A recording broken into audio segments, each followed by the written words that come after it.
I love that we're color coordination. Ooh. See what I mean? It's like scary to get into them. But once you're in, you're motherfucking in there. Well, if you are watching us live on YouTube here, you may think that you're noticing something new. Your eyes are telling you, hey, something new is going on. And yes, I am wearing a new lip combo today. It's Kylie Jenner Bare with Summer Fridays lip oil over it. But we also got new chairs. Yeah, from Amazon. So you can like let your brain tell you what you think your eyes are recognizing as something new and cool and gorgeous. And when you come to the conclusion that it's my lip combo. Or that it's just my face, but I guess that's not something new. Yeah, that's been gorgeous. Yeah, but the chairs are new. The vibes are new. The vibes are high. Vibes are high. I like your lip combo. What are you wearing? Coffee and cigs? No. I have on this MAC Whirl 626 matte lipstick, but the thing about me is I'm not really a matte girl. She's been very into Jordan on TikTok, the UK beauty influencer. So that's where this is coming from.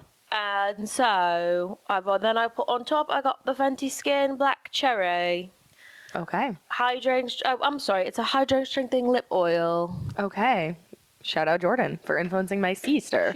I've been rocking this combo for a while. I meant like the accent. Oh, I was like, I love Jordan, but I'm not gonna give it that credit. No, the accent is clearly from Jordan. Do you know Jordan? Sophia, I am deep in the UK beauty space. I just discovered her. No, oh my God. Wait till you get to Genevieve. Oh. She hasn't come across. She's a Scottish influencer who owns a beauty brand called Vive, and she's literally the most. She has tact. She's so cool and fabulous. She hasn't come across my FIP yet. Oh, well, when she does come across your FIP, yeah, welcome. Across my FIP, I'm going to be like, oh my God. I've got to adjust my chair to get my stance. Hello. We're color coordinating today by accident, but kind of a slay. I sent you the vibes telepathically. Oh, I was like, I was going to wear brown leopard. Well, I had to wear a color that would distract from my face because, as you can see, my hair is in a slick back because it is 89% humidity here today. You're giving Ellie again. Thank you. That's nice. That's really nice. I know. Ellie from Love Island, UK. How was your week/weekend? It's been good. Started my new job, loving it, loving my team. Everything's been great. Shout out team. We did a deep clean of the basement. I know it looks amazing. Everyone else can't see, but it looks really great. And you know what I've decided? Tell me. Speaking of, now that I'm wearing this dress, I'm deciding to bring leopard print back in my life. Did it go somewhere? Oh, in your life? Yeah, like I'm saying. You used to be the biggest cheetah girl. I love leopard print, you guys. I've always loved it. And I feel like for a little bit, I let the society get to me with, oh, leopard's cheap. And it's not cheap. I think it depends on the print. I think that one you're wearing is quite nice, but I feel like yes. I'm gonna say a brand Shein's here. Finest. I was gonna say. I was gonna say. I feel like Shein. I feel like if it's a Shein leopard print, I usually don't think it's high quality. No. So here's the thing about taste. Oh, you have to know some things from Shein are not, and some things are. I ordered these army print jorts, and they looked really cute online. They looked very Jasmine-esque. Okay, I'll take your word for it. They came in the mail. It was like Pasman. I don't know. Like Chemo Jasmine. I was so bad. I'm like, what the hell is this? The fabric was different. Everything else I put them on. I have a booty, okay? It looked like I had nothing. They were so unflattering, so ugly. And the material was so cheap. It looked like a terry cloth online. It was like polyester. I said absolutely not. Speaking of polyester, do you know that Nabela home has changed my life? I don't even know who that is, but hold on. You do. I took to the app and I put a review and I said this is completely different from what I thought I was getting, and they were like, we're gonna refund you, don't feel the need to send it back, you can keep it or donate it, which I'm like, Wayfair does that to me sometimes, which I get. Well, Wayfair is a furniture company and I get that. I'm like, keep it. I don't want to keep these. Donate it. I don't want to donate these, they're heinous. But I guess that's not what donating's about, but regardless, I'll donate them.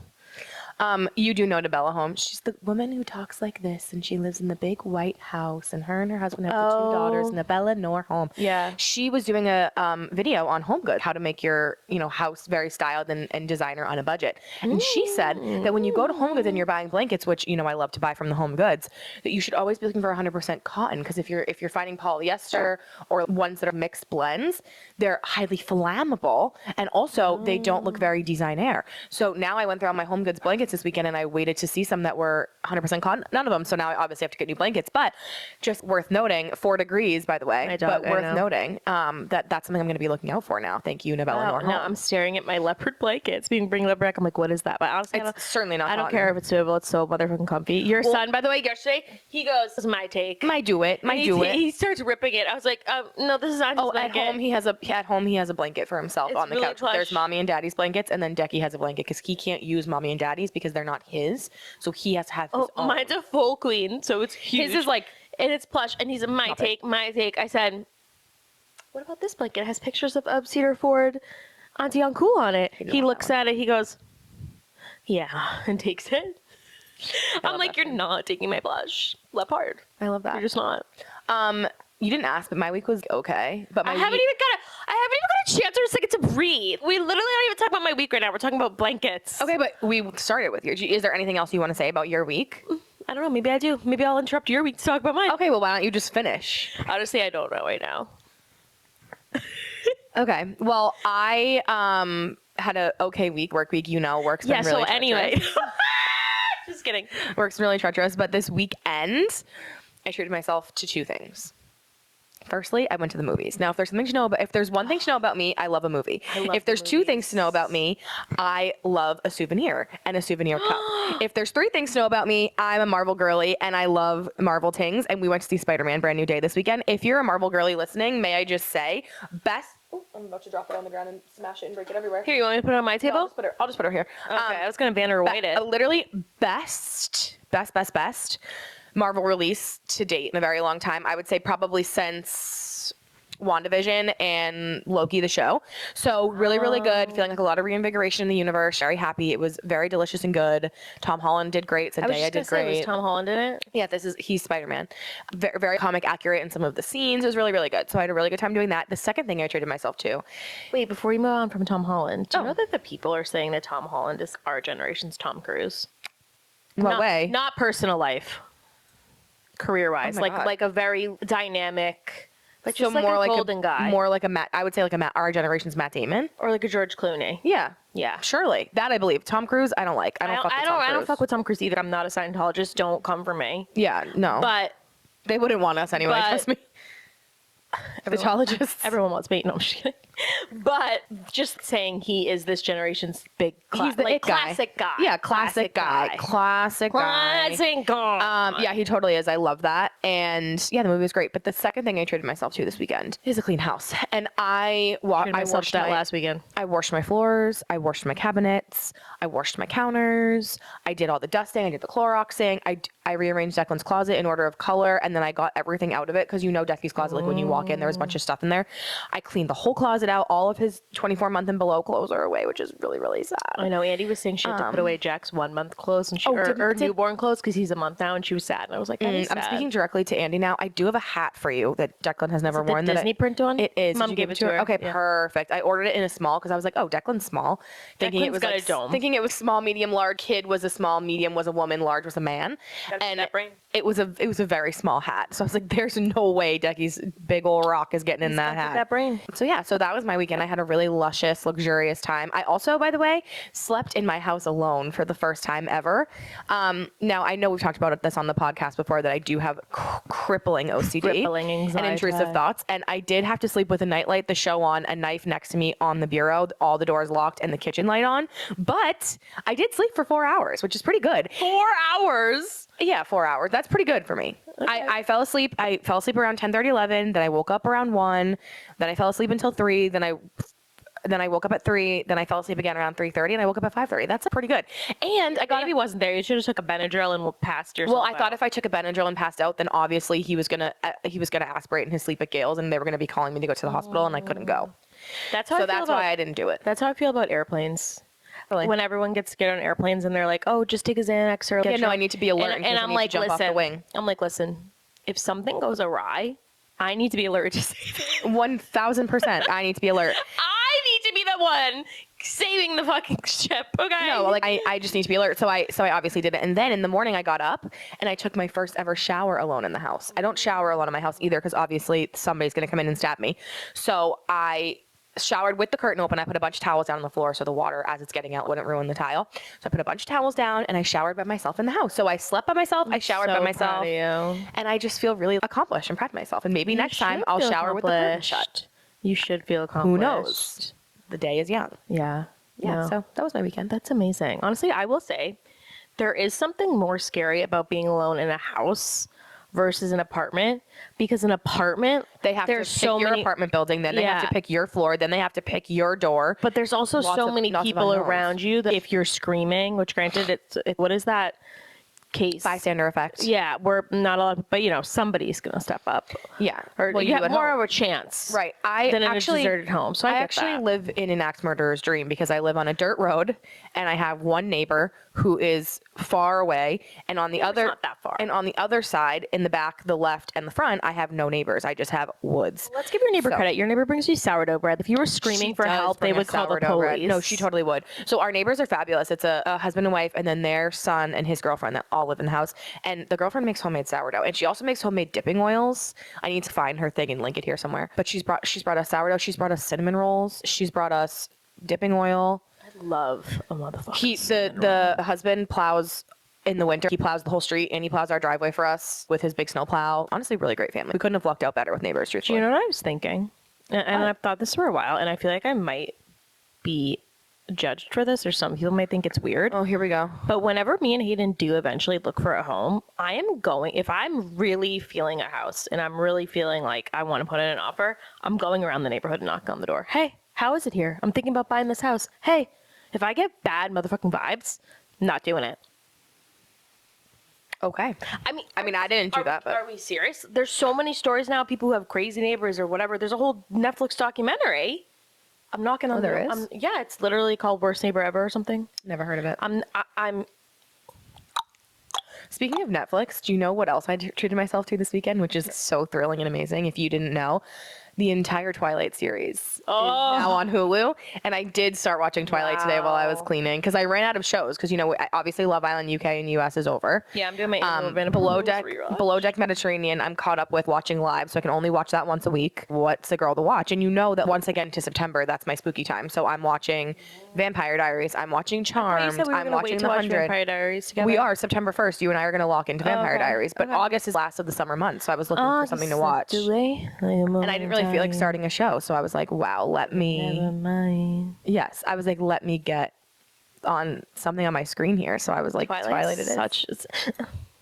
What are like your top three? Because you know I'm a rewatcher. You're a rewatcher. I'm a rewatcher. What are if you had to pick 5 shows only? No, we'll discount movies. You can only rewatch 5 shows ever again. The rest of the ones you can't watch over again. What would be your 5? Obviously, Vanderpump Rules. Obviously, I'm rewatching it right now. And you know what's so funny? I'm getting Snapchat memories, and I was rewatching it a year ago. Yeah, because we do it cyclically. At least I do. So obviously that. Obviously, Game of Thrones. I feel like that one has to be thrown in there.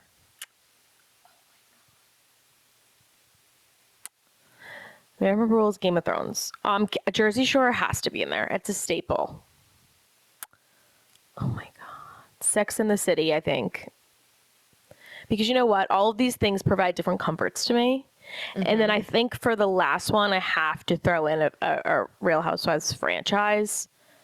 And for longevity, for drama, I'm doing Real Housewives of Atlanta. So I'm going to lock in with Vanderpump Rules, Game of Thrones, Jersey Shore, Sex and the City, and Real Housewives of Atlanta.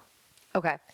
Mine would have to be, now you know all I do is rewatch. And when you say yours, I'm going to be like, no, it's so hard. All I do is rewatch. Now, normally, I just want to say, disclaimer, Grey's Anatomy would normally be on this list. However, since I've had a child, I find it really difficult to watch Grey's Anatomy because every episode makes me cry. I couldn't watch Grey's Anatomy since I had a brain tumor. I couldn't. And I do love that show. Every episode but because it's been hard for me to watch, I'm not going to put it on this list. Now, I would start with The Vampire Diaries.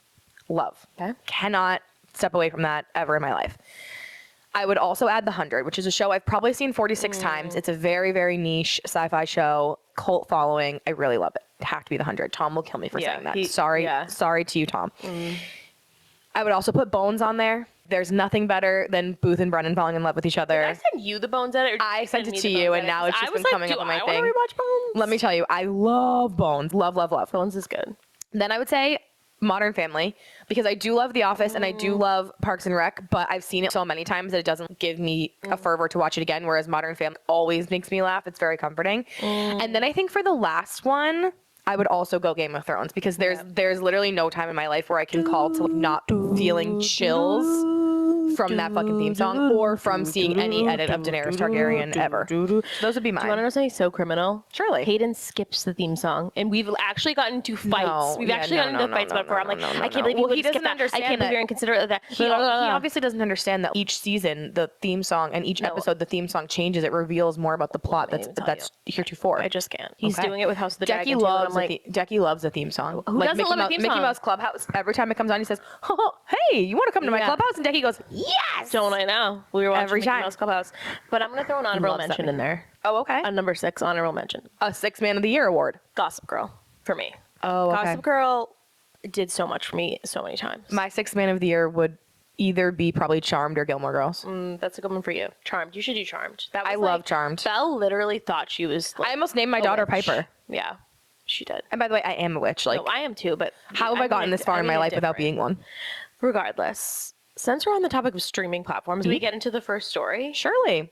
Somebody on Netflix tried to steal the Declaration of Independence. Oh my God. Let me tell you, I saw this story and my first thought is that Nicolas Cage went up into the Netflix headquarters dressed in all black with Riley and stole that movie. Like, of course. But, okay, so movie producer. Amazing.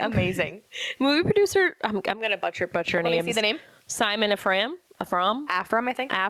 Simon Afram has filed a $105 million lawsuit against Netflix after That feels like not a lot. $105 million? For like a movie? I mean, I guess, yeah.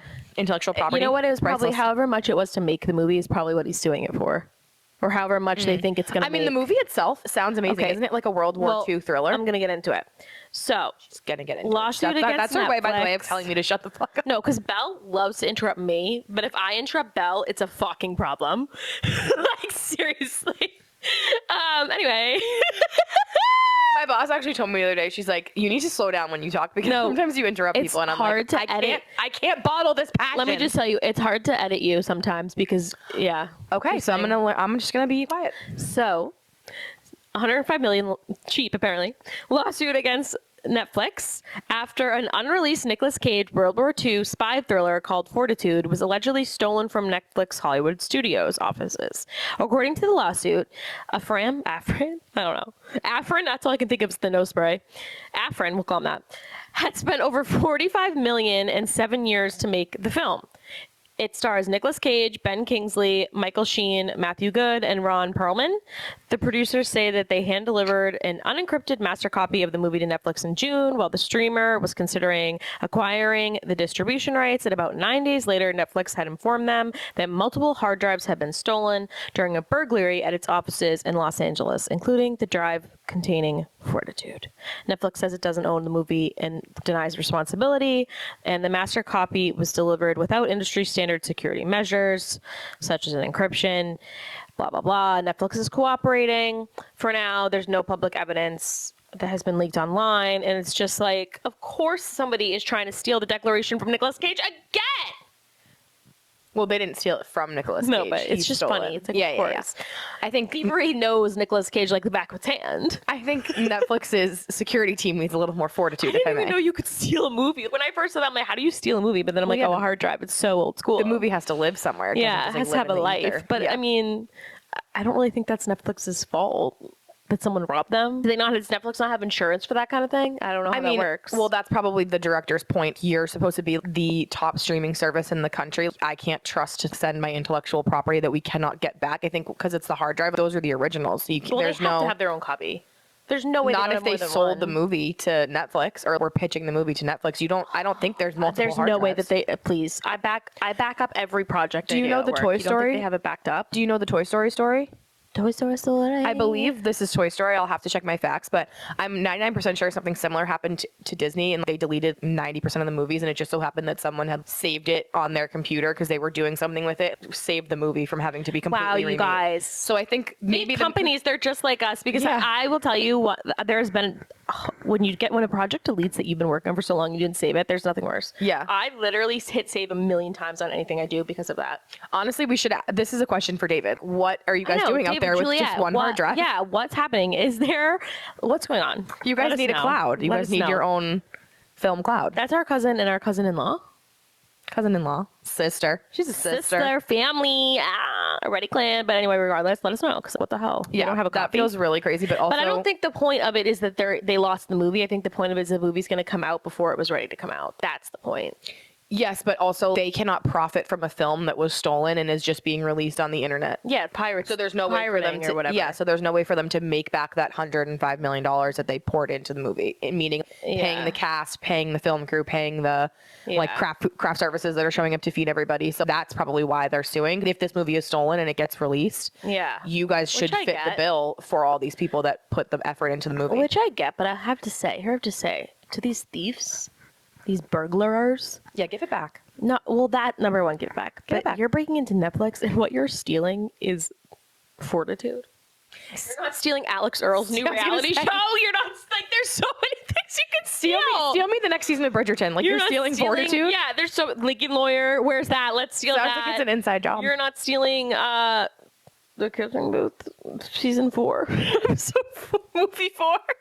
I was like, that was not a show. There's so many things that you could be stealing, and for you to be stealing fortitude, just give it back to Nicolas Cage and let's go down with our day.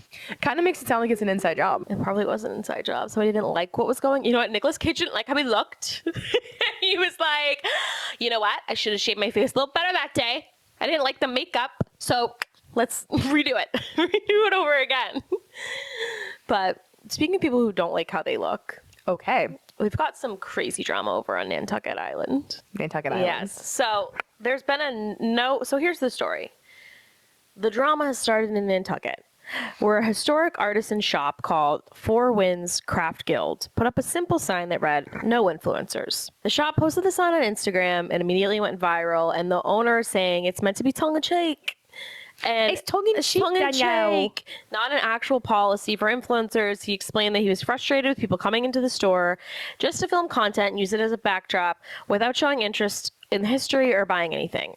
And you know what I have to say? You should be so lucky for an influencer to come in and post your store so that people buy things and come in and buy things because they saw the influencers. But you know what you could have done? Is just said, no pictures, no cameras. But you didn't have to come for the influencers next and attack them like that.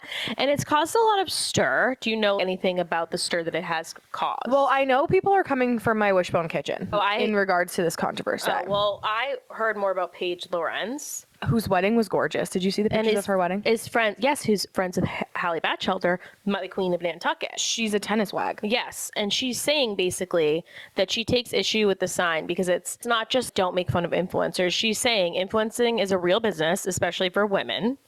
And the creator economy has allowed women to build companies without needing a traditional corporate background, which typically makes it harder for women to get to the top. It's mocking influencers, and it's ultimately mocking a profession that is largely female, and it's coming across dismissive and not funny. And the store is saying, we're not anti-influencers. We welcome influencers. It's just frustration, blah, blah, blah. Like I said, you could have put up a photo that said, no cameras. And then I saw another TikTok, who I screenshotted of because I know we're trying to get better. Okay, she's citing her sources. About that, because I'm just going to give all the information and then we can talk about it. Okay. Levi Coralin?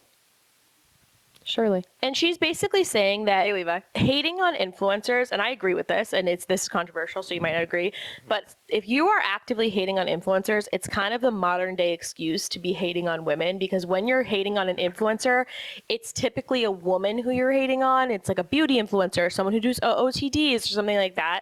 When you're talking about a man influencer, it's like, oh, he's a chef. Oh, he's a musician. Oh, he's a DJ. Oh, he's a fitness instructor. It's not he's an influencer, but essentially they're doing the same thing as what a woman's doing. And of course, Dave Portnoy, who I can't stand, is like, I get why Paige was upset, but it's not that serious. And it's like, no, it is that serious, because you don't want influencers coming in and taking pictures. Then why are you specifically attacking influencers? You could have easily just put no photos, no cameras, no phones inside, much like a lot of places in Salem do. The places that are for, what is the witch religion? Paganism? Wiccan. No, I think it's paganism. It's Wiccan.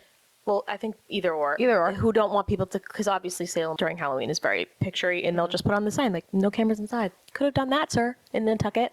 But what are your thoughts? I don't think we're aligned on this topic. I certainly do agree that I think when people are hating on influencers, 9 times out of 10, they're hating on women. I think it's an excused way to come down on women and put women down in a way that makes it socially acceptable. The perfect example of what I think of is like if I'm out at a restaurant with my friends and we want to post a picture of our drinks or we want to post a picture of whatever, we can't turn the flash on because someone might roast us or whatever. And I think it's like a larger scale effort of that.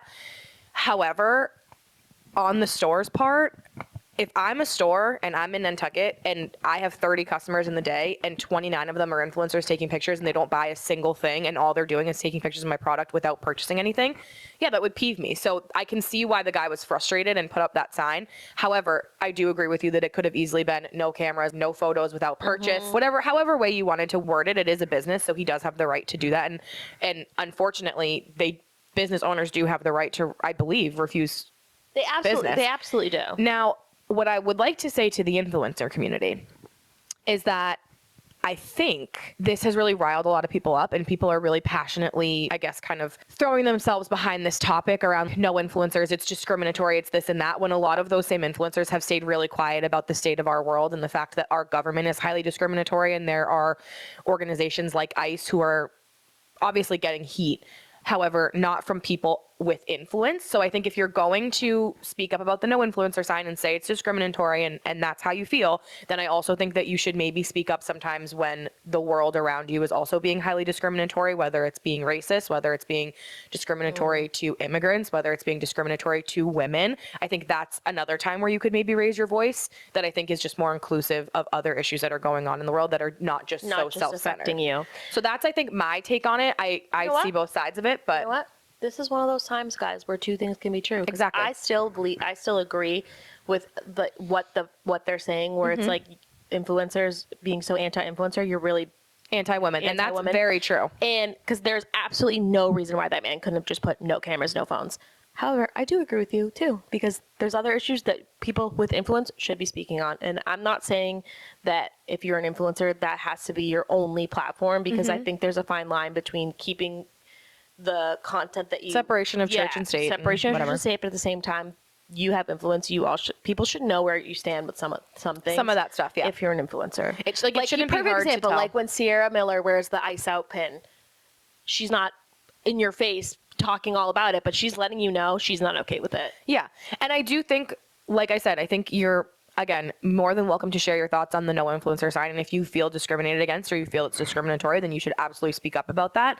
However, I just think that a large majority of the people that are making noise about it, it is coming off as very self-centered and self-absorbed because they're not also coming for other things that are discriminatory right now in a time when our country is facing severe discrimination against certain groups of people.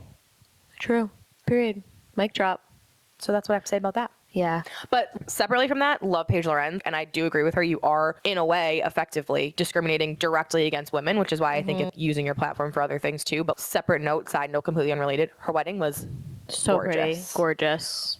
Gorgeous. And she's a gorgeous girl, and she's a great influencer. She is someone that you could follow and someone that you could put your effort into, and I love that for her. Yeah. Something that I can't get behind, though, speaking of things, if we want to talk about egregious activity by famous people, let's get into the next story, because when you first said it to me, I was like, okay, Emily, look into this. And then I'm like, oh my fucking God, Naomi, how could you do this to us? Naomi from 90210. AnnaLynne McCord and Danny Cipriani, Which she's a rugby player. which whenever I hear Cipriani, I just think of Gossip Girl and Old School New York, you know? But regardless, are setting up a honey fund basically to pay for their wedding.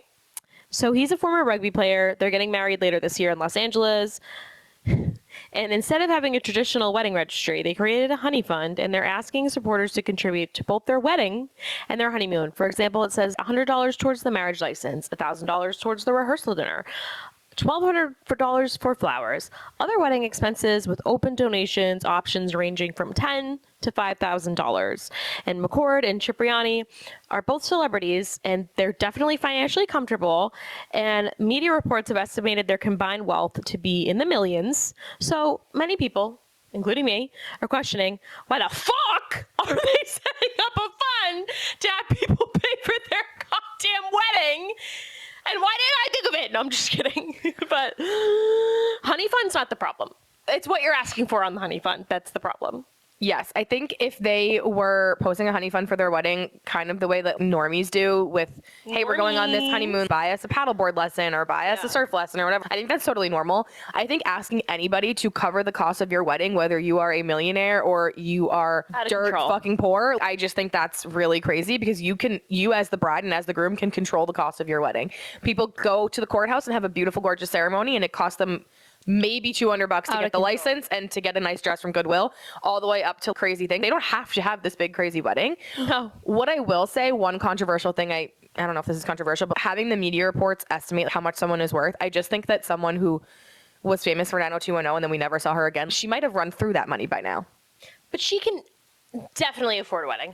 I'm sure she can. I'm just saying I don't. If I who live in my parents' basement can afford a wedding, she can afford a wedding. I don't disagree with you. I'm just saying How many followers does she I would have on be Instagram? surprised if she wasn't a millionaire, and that was not a correct fact. But I do think it is absolutely banana land that you're asking your guests to pay for your wedding as a celebrity. And here's the thing: if I'm donating to if I'm donating to your rehearsal dinner fund, I better get invited. I better be getting a speech. I better be getting a thank you. If I'm going to be paying for something at the wedding and you're like, oh, I want to, $1,000 towards my wedding. Where's your photographer? Because I'm having a photo shoot. Like, I'm not, like, what do you mean? I'm sorry. I can't. Yeah. But I'm going to look her up on Instagram and see how many followers she has. Because while you do that, I kind of think it's reminiscent of when celebrities post GoFundMes for people that work for them and don't just clean out the GoFundMe themselves, which I know gets a lot of heat because I think Megan Fox did this once and she was like, my nail tech was very clear. She didn't want me to spend all this money on it, and I did donate to her separately and yada yada. But I think it's kind of similar to when celebrities are posting a donation link instead of just clearing. She has 446K following. That's a lot of followers. So that's almost 500,000. And you're telling me you could probably pay 2 brand deals. You could probably pay for a decent wedding on a post. Yeah. You probably You probably make more on one post than I paid for my whole entire wedding, and I think my wedding is beautiful. What? Do you hear that like buzzing sound? It's just my chair. It's just my booty. No, be quiet. Yeah, because it's my chair. It was a buzzing like it was going like this. Zzz. I hear that. That's your chair. I'm not stupid. You know what? It's Anna. It's Naomi. She's Naomi's haunting us. I don't see her as Anna. I see her as Naomi. Like, sorry. And you know what? This is so Naomi. This is so Naomi, by the way. But anyway, you can afford it. You can afford it. You don't. Yeah, that is a really crazy. It's wild. Honestly, this might sound naive of me. I didn't even really think that celebrities had registries. I can't see Taylor Swift sending a registry to people. I think it depends on the person. I think Taylor and Travis were very clear, no gifts. But I think if you're kind of, and I don't mean this as shade to Naomi, but I think if you're kind of CD-list celebrity, yeah, your guests are probably bringing you a gift. No, well, I mean, like if you're Taylor Swift, Brad Pitt, like give a guidance. Sydney Sweeney, like you're probably not getting gifts. But give guidance. But just do a honeymoon fund. You don't have to be telling people, yep, you're paying for $100. Yeah, $100, pal. They don't need to know where the money's going. I can't. Yeah. That's so crazy. They can afford it. I'm sorry. And I'm sorry. Here's the thing about weddings. I got married in this here backyard. You want to know why? Because I wasn't going to put myself in debt to get married in some venue. I wasn't doing it. So if you can't afford to do all that, then you shouldn't do it. Yeah. Right? Yes. Oh my goodness gracious. But speaking of someone who can't afford something. Are we going to talk about Jax Taylor? This has been the funniest thing. I knew the second you were going to talk about a porn celebrity who's going to be Jax Taylor. Morally corrupt, poor. No, I'm just kidding. This is the funniest thing I've seen all week, and kind of cool because my new job is working with media campaigns. So I know that the picture he posted is not fucking true. Well, if there's something in my life, if there's 2 things in my life I can count on to give me a migraine. 1 is this year's slick back bun, and 2 is anything Jax Taylor has ever done in his life. And this is so vintage Jax Taylor. It's literally crazy. So for the people that don't know, Jax Taylor, Vanderpump Rules star, the Valley star, generous. Honestly, as much as I can't stand him and as much as I don't want him on reality TV anymore because he is abusive, I can appreciate the fabulous amount of TV that he's given us just by being a terrible person. Mm-hmm. So Jax Taylor Smart Watergate. Jax posted, and I saw this reel. I did too, and I was so shocked. The artsiest reel. And everyone was like, is this a smart water ad? Because he's at a spa, basically like washing his hands with salt. He's like zooming into the smart water. And the background music is like, you can always reinvent yourself. Never give up on yourself. Someone put a comment in the chat that said, I've been watching Jax Taylor reinvent himself since I was in middle school. I literally commented too, because I just watched the scene of Laura Lee linking him to the thing. And he's like, is this what it's like talking to your dad when he's in the sauna? Because her dad was in jail. And she's like, you asshole. And I'm like, I commented, I'm like, Laura Lee would have loved this. So he posted that and everyone was a buzz. And then everyone made fun of him, obviously. Yeah. And he came out with this long ass, bullshit ass statement. And I'm not going to read the whole thing, but I'll just give you you guys, very long. You know how we feel about a black screen with text. And he's saying, a few weeks ago, I accepted what I believed was a legitimate campaign opportunity through a third-party influencer platform, like many creators used. I've received the offer, emails, creative brief, and deliverables. I trusted a platform that turned out to not be legitimate. Blah, blah, blah. And then as you go on, he's saying what's most upsetting is seeing that this honest mistake became pure entertainment, an attempt to humiliate me. Jax, you humiliate yourself on your own.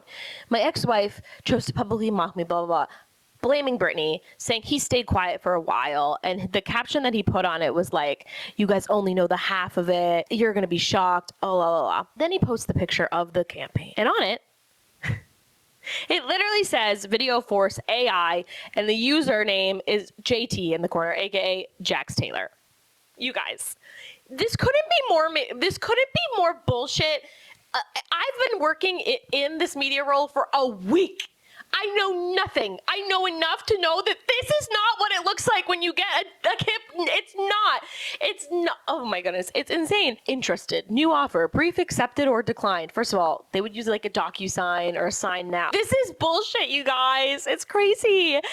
And he's also, I saw a TikTok, he's also dating a publicist. So she would have done checks and leaps and bounds to make sure this was okay. So then Kristen Doty puts it on her story, circling the AI and say he forgot to crop this out. And then Brittany also does the same. And Brittany is basically saying that it's fake and she's the one who stayed quiet, this and that. And then also Brittany made me laugh because she posted this.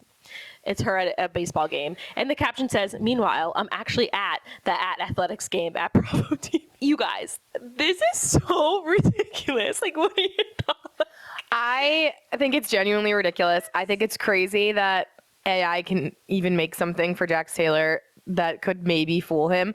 But I do want to say, I don't understand his motive. If he created himself. His motive was relevancy? No, so his motive was, I'm not going to take credit for this, I've seen a million TikToks, is she's trying to reinvent him. And if other brands think that he's brand safe and a huge brand like Smartwater would work with him, then they are going to want to work with him. I'm shocked Smartwater hasn't sued him. Is that why he came out and said it was that could be coming. But also, if Jax Taylor had access to AI back in the day when he got his hockey opportunity, we would have all been fucking bewildered.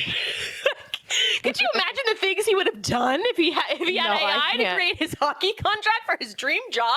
Tweeting about hockey? I actually can't imagine. However, though, I do just want to say his little tidbit and his thing about how he was taken advantage of and lied to and blah, blah, blah. Like, okay, so now you know how everyone you've ever interacted with feels. Like you were not taken advantage of. The only person that you should be upset with over a fake campaign, because here's the thing. Is your PR white girlfriend. I'm not even an influencer. I have 2,900 followers on TikTok. I talk about reality TV and small flex, humble brag.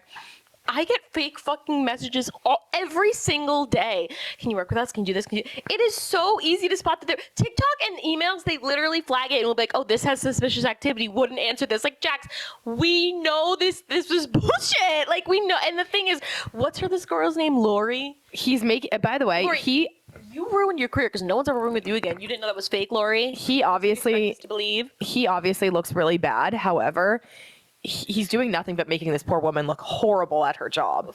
Like to me, he doesn't even look bad because I'm laughing. I'm like, this is so fucking Jax. Like, this is so Jax. I'm like, you idiot. Like, of course, like, I don't even take him that seriously to be like, wow, that's a bad look.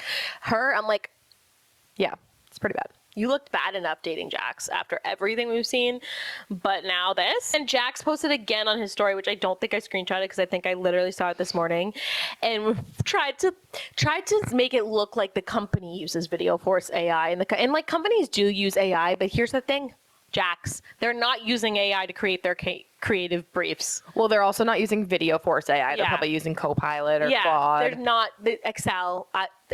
We use Excel for campaign brief. Like, that's not real. That's not real. Oh my God, it's so funny. It's so I don't think there's a funny. lot of things that are real for Jax Taylor, though. Like, I think he lives in a made-up world in his brain. I really do. He does. Here's the thing. Jax thinks that I think Jax will tell these lies and then genuinely convinces himself of the lies. they're true. In his brain, he's like, I can't believe this company did this to me. Yeah.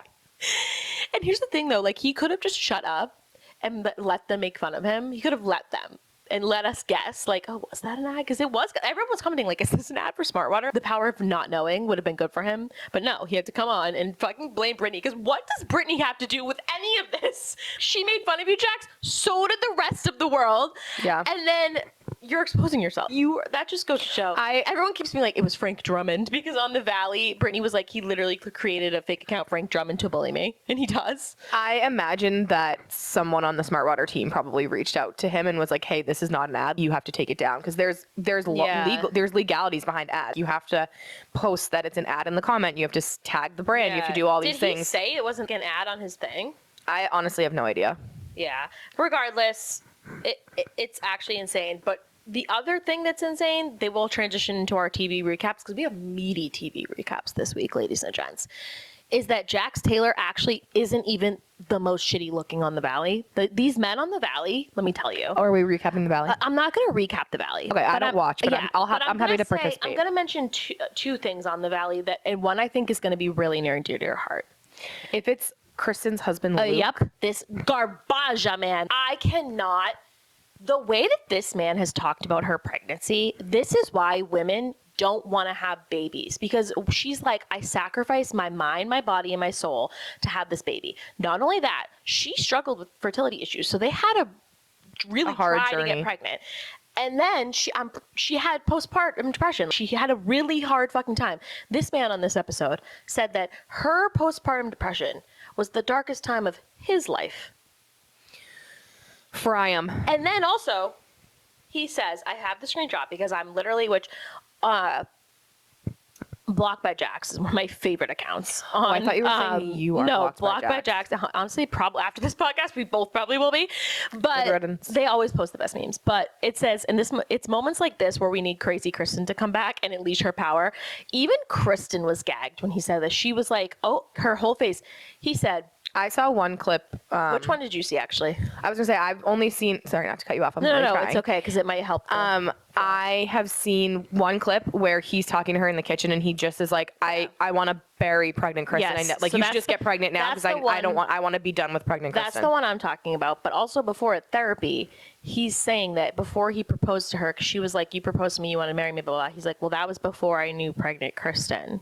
And her therapist even was like, whoa. And then he was mad about therapy because he feels like she's trying to get me to talk about my feelings, so I need to defend myself. Oh, shocker. The therapist wants you to fucking talk about your feelings? Like, oh my God, this man makes me so mad. So he said to her, so can we put pregnant Kristen to rest and lock her up in a coffin? The woman was too stunned to speak. And I'm too stunned to speak right now. When he said that, I was like, this man needs to be put on a list. And then I saw another TikTok by Erin 05.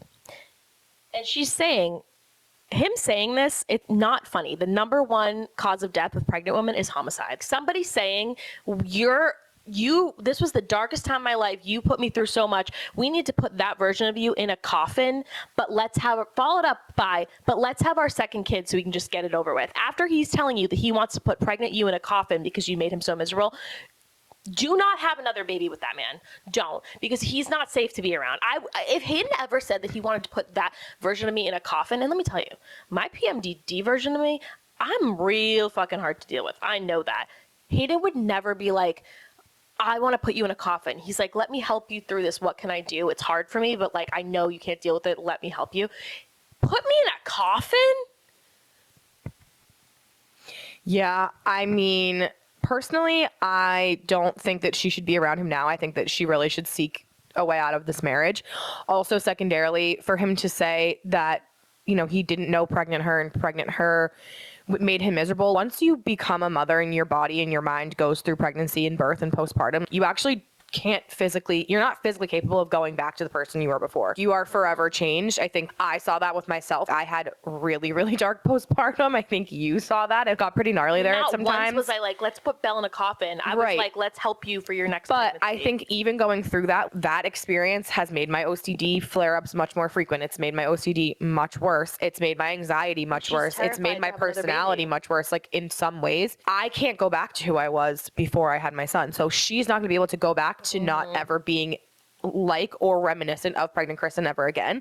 I think she needs to seek a way out of that marriage expeditiously. And the problems that he talks about are so, I'm sorry, superficial. He doesn't like that she insults him, makes him feel like he's not a good parent because she's mean to him. Sure, I get that. That Kaya was, 3 months old at the time they were filming this? Shut the fuck up and get over it. I'm sorry. I think sometimes men need to understand this. My wife's whole entire body is completely changing and all of her hormones are changing. She actually literally can't control what she's saying to me right now. I'm just going to shut the fuck up and deal with it. And then the other big thing was that he can't go out and get drunk. Men, if you are so concerned with going out and getting drunk, then do not have a fucking kid, because guess what? It's not all on your wife. You should not be going out and getting drunk when your kid is 3 months fucking old. And she's annoyed because she's like, you come home hungover the next day and then you can't help with the baby, as she should be. It's so crazy. Like, oh, I'm sorry, you can't go out. You can't go out and get drunk and be hungover and relax the next day. She pushed a fucking kid out of her couch. Like, oh my God.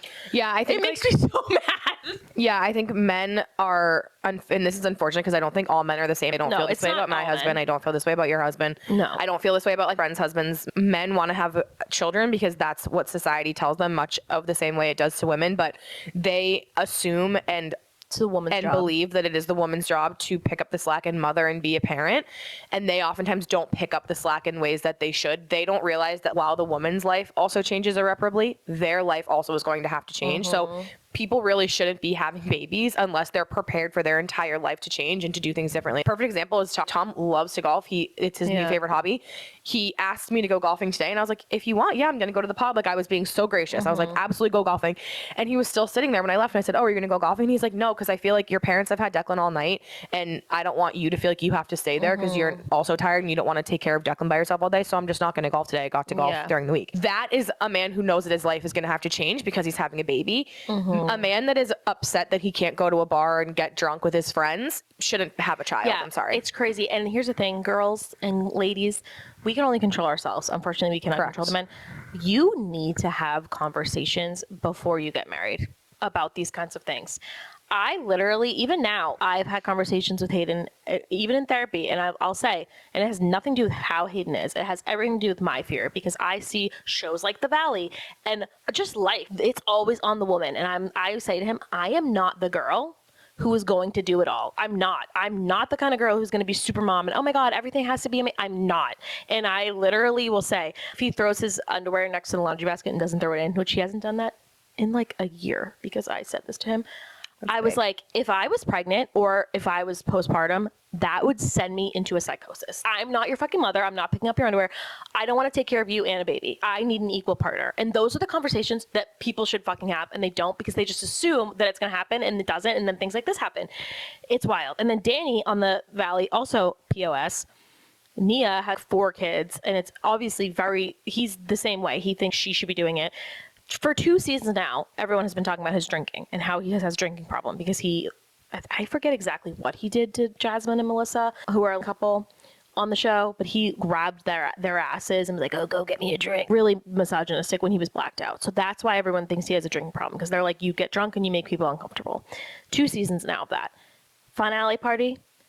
Blacked out, wasted. He's stumbling, he's walking. This is why you have a drinking problem. I'm not saying you're an alcoholic, you have to wake up and drink, but if you are on national television for 2 seasons being told you have a drinking problem, you can't not drink for one party so that you can fix your fucking image.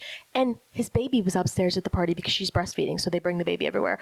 You have your baby with you. Why are you getting that drunk? And he's calling everyone like Dumb and Dumber. He's fighting with Janet's husband, Janet is the one who called him out and basically was saying all these big words. And last season, I did agree with Danny, because I think editing and everyone else did a great job making Janet look bad. This season, they couldn't hide it. And he's saying, haven't you ever blacked out? Haven't you ever blacked out? And he's reducing what he did to Jasmine and Melissa to just blacking out, as if he sent like an embarrassing text to his crush, or he ordered a really expensive dinner of Taco Bell and left it outside. It's like, sure, and Janet in her sidebar, her confessional was like, if Jason, her husband, blacked out and somebody told him that he assaulted somebody, he would never drink again. Well, also, I think it's like using that as an excuse. Oh, haven't you ever blacked out? Yeah, when I was 21. Yeah. You're in your 40s. I think maybe it's time to stop blacking out. Yeah, it's just these shit men. These shit men. Truly. But anyway, let's talk about something more refreshing. Something else with not a toxic man so far that we know of. I'm so happy it was Julia and Lorenzo. Yeah, which, by the way, credit to you, because when we made our predictions, you said Julia and Lorenzo. And I did post a clip saying I was right. They actually took home over 60% of the vote, and then it was the top three were obviously the two of them. Oh, spoiler alert, by the way. Was obviously the two of them. For a week, it's fine. Jasmine and Cab, and then Angelista and Simba.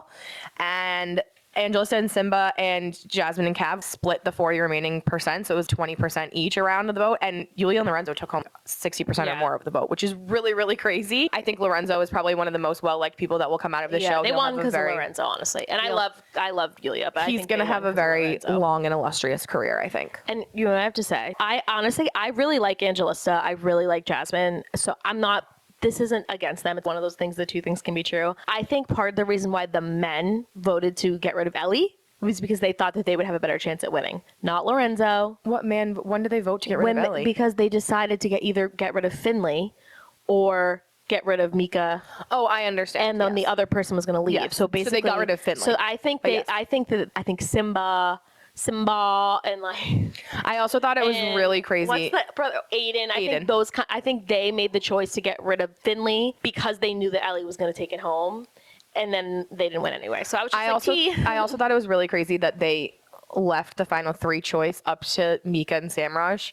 I thought that was kind of shitty, and they voted obviously Yasmin and Tommy out. I don't think it would have made a difference. I think even if it was any combination of the final three, even if it was Yaz and Tommy, I don't think that they would have really stood a chance. I think Lorenzo was the people's prince. Yeah, I love him for that. And I still love Jazz. And I love Yaz. I love Yaz. This was a really good season. And I'm also so confused because I keep seeing all this content of Priya and Aiden together, and I'm like, I thought you guys didn't like each other. The jig's up. You can stop hanging out. Yeah, I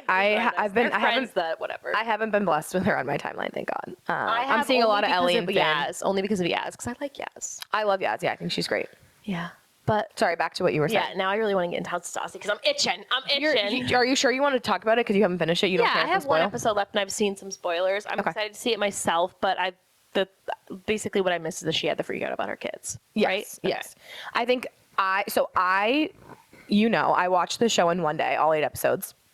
I haven't been that glued to a reality TV show in a long, long time. What I really appreciated about this show is that we, as consumers, all know what reality TV is. We know there's producer involvement. We know the star is oftentimes an executive producer, but a lot of that is like swept under the rug. I loved the little sidebars with the text. I loved that in every episode she was telling us what she was orchestrating and trying to make work for the show. I love that she was saying she wanted to be Kris Jenner.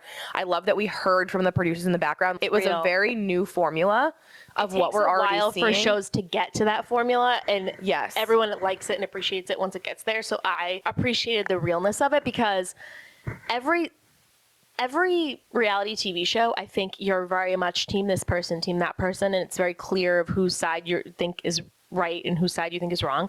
And here's what I love about this. They're talking about issues that are actually happening in their life.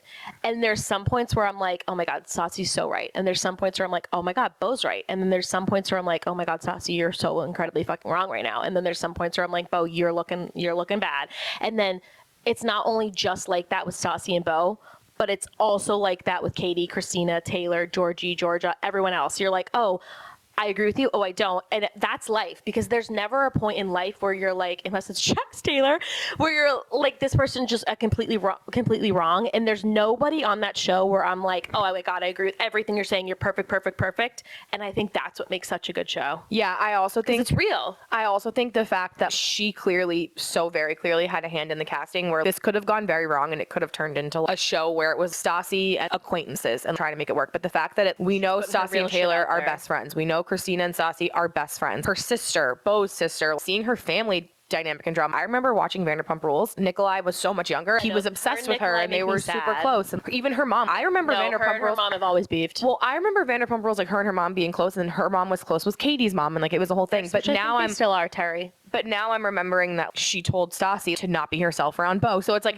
I like that Stassi's showing us everything, even when she looks bad. Yeah, and I like, you know what I also like? I do like that they talked about her being canceled. Yes. And I think they owned it. I think they did it the perfect amount because they're not opening the box and getting into it, but they're also opening it enough where it's not like, hey, I'm trying to hide this. Yeah, and she can articulate that she's learned, which I think is really good. The last thing I'll say is that the other thing I really appreciated about this show, and we've talked about it a little bit this episode, but as a woman who's gone through postpartum, I've never related to a mom more on TV. I feel like every reality show, like I think about Secret Lives of Mormon Wives. They are super moms. They're always happy. Their kids are always amazing. They're doing a great job. They're always with their kids. I am a mom, unfortunately, who puts my work first sometimes. Sometimes I'll be working till 8 o'clock at night and I won't even think about Declan, which is really bad to say, but because of my job, I put my work first a lot, even with the podcast. Declan's out with my parents doing something, whatever. I'm putting this first. And you don't often see that in media with a woman who also leans on her husband so much. So it was really, I thought, refreshing for me to be able to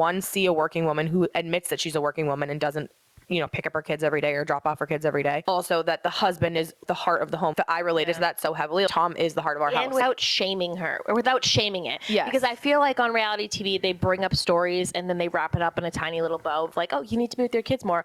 But I like how they talked about Beau needing to go back to work and her saying, yeah, I'm not picking up the slack and starting to do more with my kids just because he's going back to work. We have a nanny. Because it shouldn't have to be one or the other. You have the means to do both. Yes. And I liked that, again, he was the heart of the home. He does bedtime. He does the cooking. That's not the exact same in our house. Like I cook, love my husband. He can't cook, but Tom really is the heart of our house. So I get that anxiety. Like when Tom asked me to do bedtime, I freak out all the time because I'm like, I'm afraid he's going to drown in the tub. Yeah. I don't want to be in there while he's doing a bath. So I really appreciated hearing that. And when she broke down, which I don't think have seen this yet, obviously, but at clips. The boat dinner, she broke down after this when we're done. Yeah.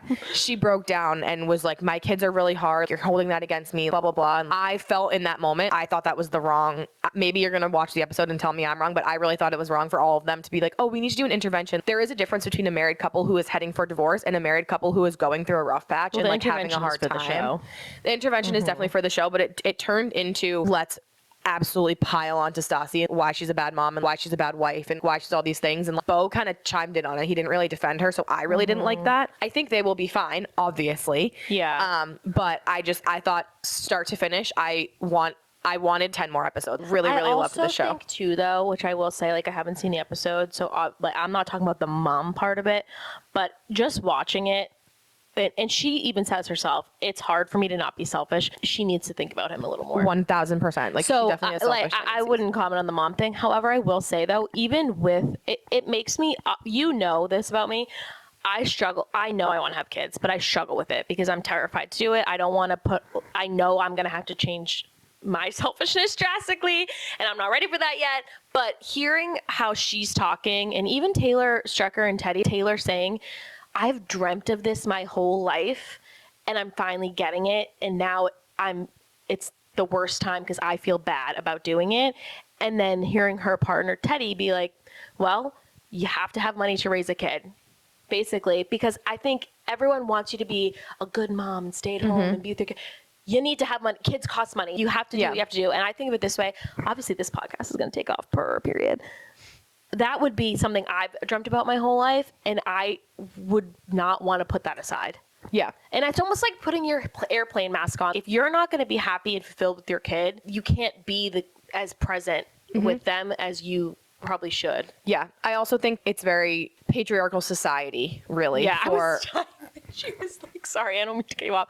I was dying when she was like, yeah, men have had a pretty good run outside of the house. I think it's okay to stay home. Well, that's the thing. I feel like it's very patriarchal society, especially in the US and just in general. To be a good mom, you have to be present with your kids. You have to do dinner. You have to do bath. You have to get them dressed in the morning. You have to take them to school, but you also have to work and provide for them. And it's the cost of living has gone up significantly. So it's like you can actually be a good mom while also being a good employee or a good boss or whatever it is that you're doing in the other time of your life, I feel like you'll agree with me, but I feel like regardless of how much time I pour into my job during the week, I am still a good mom. Even if You're a great even in the mom. days where like God, you kidding there's me? leadership in town and I'm in the office from Monday, Tuesday, Wednesday, and we go to a dinner and I'm working late and I don't see him for 2 days in a row, I still feel like I'm a good mom. And I think there are are a people great that work mom. even more than I do. I think about my boss sometimes who she's have traveling and to. flying Some all people around. have So to. I think we as a society, this is a show that is going to at least move the needle a little bit into like you can still be a great mom and do what you No, love. 100%, because I will say, I'm Stassi. I'm speaking directly to you now.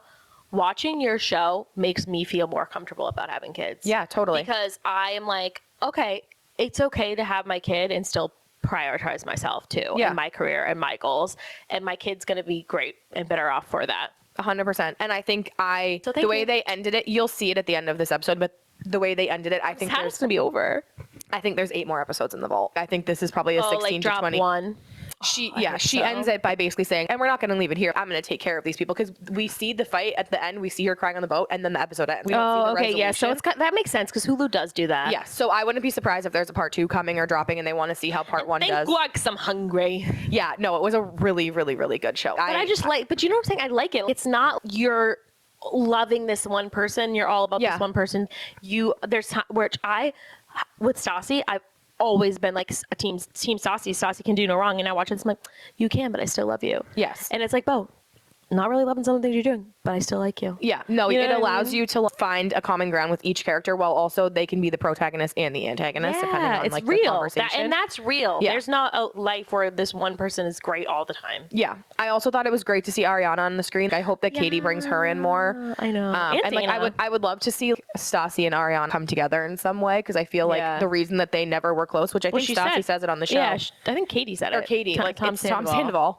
He's the problem, which is true. Which Tom Sandoval is shaking. Sheena is shaking. Jack's shaking. The fact that she was Everyone's so talking about jealous. Sheena on the show, I was like, Sheena's gonna No, be I was rolling over. dying when Jessie was like, Sheena's trying to. She was like, Brock grew up Mormon. I'm like, oh my God, of course. So funny. I also do think the one thing I didn't really love about the show, and I will be honest about this fact, the one thing I didn't love is that it was very, very, very much we need to advertise all the other Hulu shows. Yeah, but Which that's I just par don't- for the course. It is par for the course. I just personally, I didn't really love that. I thought That was subtle, though. when I saw Marciano at Georgie's cookout, I didn't really think Yeah, it was but subtle. they didn't really They didn't, make but him it talk just- or they give him a didn't. confessional. He was just there. They didn't, but I can foresee it becoming something where they advertise every show on Stassi's show. So I didn't really love. But Also, I like think they do that Alex on other Cooper ones, is a Hulu too. girl sometimes. Like she does the Hulu of it all. So Yeah. like I didn't. But I think overall, like really, really good. The other thing I'll say, I can tell she's inspired by Kris Jenner because she walked right into that Hulu office and she said, "Give me the Kardashian lighting, give me Yes. the Kardashian beauty filter, and give me the Yes. Kardashian backdrop." As she motherfucking Because this show should. genuinely felt like to me, it felt like I was watching an episode of Kardashians with different people on it. Yeah, and Like it doesn't the feel like. quality of the show. But I also like that they don't feel untouchable because when you watch TV, sometimes it feels like they're untouchable. They're over here. I like that she's fangirling over Kris Jenner. Yes. And that Taylor Swift As is she like, should. oh well, I didn't ask for a picture because I want you to have a friendship with her. Because how many times have I said to you, if I met Kim, if I met Taylor. Chloe, if I met Taylor, I don't know how I would act because I would want to immediately be like, oh my God, a picture. But I also like. You wanna be cool. friends. So like you want to be cool. Like what do you do? So I just Yeah. it's so real. Yeah, so I really, really loved it. If I had to give it a rating on a scale of 1 to 10, I honestly think I would go like a 9.6. Yeah. It was nearly I would perfect say for me. the only thing I didn't really love because you're saying you didn't love the I didn't really love how it felt. It felt like Katie is the only one who's not eating Stassi's ass. She was 100% right for the comment that her friends are on her payroll. And Stassi said that. And Christina Kelly, I need you. This is directly to you. That was never applying to you. Yeah. You've literally been friends with Stassi since before Vanderpump Rules. Nobody thinks that you are using Stassi. The one thing I will say though is that I don't think it's necessarily a bad thing. Stassi is someone who gives her friends opportunities. So Yeah. yes, they sometimes are on her payroll. I will say, however, when you are canceled like that, your circle of trust becomes much smaller inherently. course, So of I think that course. the fact that her best friend is also her coworker Makes sense. makes sense to me. Like I didn't and find they're that not to be a dig or an coworkers- insult. No, and they're not coworkers in the traditional way. Yeah, it's very different. Like, And she I didn't just hire her to do. They have a podcast. I see where Katie was coming from. Wanted to make a punch and like an impactful statement of like how she and felt. she said that. And she said that and she owned that. I also thought Katie was a great addition to this. I thought, cast. and I fully understood. Here's the other thing I liked. I fully understood both sides of Katie and Stassi's beat. Yes. Because literally what happened was Katie was still in Vanderpump Rules. Stassi wasn't. Stassi couldn't handle the Vanderpump Rules of it all. also she wasn't there for Katie in that aspect. And Katie was like, why am I going to be there for you if you can't be there for me? And then they just drifted. That And literally makes so much sense. I liked how it was very much like she had the emo night thing and she was like, well, Stassi's not here. Like, she's just going to stop you showing need up to for my show things. up. And then the next thing that Katie had, she showed up for. Yeah. So Totally. I think you could see, obviously, Stassi's learning and she's not so dark passenger anymore. And also circling back to Christina Kelly, I do not think that you're using Stassi for posting your lip gloss. If I was Stassi, I would post everything that my friend had. And also, your Heartspring chapstick is fucking good. You should honestly. I was gonna say, you love the Heartspring I have been chapstick. such a Heartspring girl. It's good. It works. It is just an easy thing if you just want to like throw it on before you go on camera. If you work from home and without having to do a full beat, it just gives you what it needs to give you. So Okay. We heard it here first. Obviously, we've just talked a lot about Stassi. I would say both of us were ready to obsess over is Stassi's House of Stassi this week. No, I was going to do something different. Okay, well, if your House of Stassi, no, that's we'll fine. chalk it off. We'll chalk it off. We're both obsessed. That we'll do too. But Yeah. what are you ready to move on from? We'll say. I am ready to move on from this motherfucking humidity, okay? Let me tell you, I have the frizziest hair on the planet of Earth, and every time I step outside, it instantly poofs up, and I'm sick of wearing a slip back. I'm a girl who gets migraines, okay? So all I would like to say is I'm ready for the humidity to be done, and we can move on into the dry, air of the fall. I'm ready. Not the heat. Like, I want it to be warm, but reasonably. Well, I like my perfect day is like a cool 68 with a light breeze. 1000%. And the sun. Anyway, I'm ready to move on from men like Luke and Danny from the Fair. Valley because what the fuck is up with that? What the fuck is up, Kyle? Yeah, what the Why? fuck is Why? up, Kyle? Why? Okay. Oh, I miss Vine so much. What are you obsessed with? You go first because I don't know. Okay, I am obsessed with the month of August. The month of August brought me the two greatest loves of my life. It also brought me one of my favorite albums and music to sing from my good close personal friend Taylor Swift. And it is also the last true beachy summer month where you can get in all the summer activities here in our area of New England before the fall, which is my favorite season. So I am so highly obsessed that it is August. My boy's birthday is next week. My husband's birthday is in 3 weeks. I'm very, very excited. I have 3 days off of work. I'm very excited for the month of August. So I'm obsessed with August. Wow, that's a really good one. August is also for me, when I used to work at summer camp, that was obviously the summer camp time is ending and like you're getting back to school. I'm a bitch who loves back to school season. I cannot wait to be out there shopping for those markers, shopping for those pencil cases with my son. So I'm really into August. I'm really into August. Can you hear me wheezing? I'm like having an asthma problem. No, let me tell you, my asthma has been. It's the humidity. My asthma has not been good since those Canadian motherfucking fires. Yeah, just well, that's by the another way. thing I'm ready to move on. I'm ready to move on from that. Okay, what am I Wildfires. obsessed with? What am I obsessed with? You can say House of Stassi. No, but I feel like I want to do something else because that's like, okay, we're both obsessed with this. You should say leopard print. You're bringing it back. Yeah, you know what, motherfucker? I'm obsessed with leopard print. Oh, by the Not way, to speak we for were you. watching Tarzan last night, and Decky pointed at my tattoo and goes, leopard. Yeah. And I He's was very like, smart. But yeah, so I'm obsessed. He knows I'm Auntie obsessed loves with my leopard. nephew. I'm obsessed with leopards. I'm obsessed with House of Stassi. Yeah, can't say enough good things I'm about House obsessed of with Stassi. Slickback. I know she's really hating on her slickbacks, but I think they look good. I think she has a good face for slickbacks. Oh, I think I have a very wide No, face. I think rocking any hair look is just about confidence, and you have that. Wow, thank With your look. you. You should have that anyway. Oh, that's so nice. Thank Okay, you so bye. much. Okay, bye. Oh, and I'm obsessed with our new chairs, actually. Okay, bye.